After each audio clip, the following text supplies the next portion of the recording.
everyone! So madaming nagtatanong sa akin kung legit ba ang OBA. Well, ito lang naman yung resulta ng dahil po sa pag-try ko sa OBA.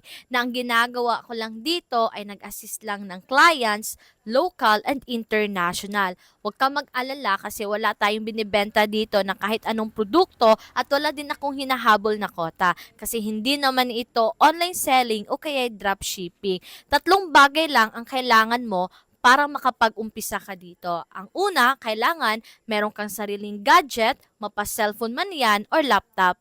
Pangalawa, kailangan meron kang good internet connection, mapa-data man yan or wifi kasi lahat ng ginagawa natin dito is purely online. At pangatlo, ang kailangan mo dito, meron kang magkaroon ka ng user ID na magagamit kasi ang user ID, yan yung magsisilbing license to operate online at doon mo din makikita lahat ng mga transactions at income mo. Kaya kung meron kang bakanteng 2 to 3 hours araw-araw, pwedeng-pwede ka dito. Kahit isa ka mang OFW, empleyado, retired, or even estudyante na gusto mo na magkaroon ng another source of income, gamit lang ay yung social media accounts, ang gawin mo lang, i-heart mo itong video na ito, i-share mo din at mag-comment ka kung saang location mo ngayon para maituro ko sa'yo. See you in my inbox!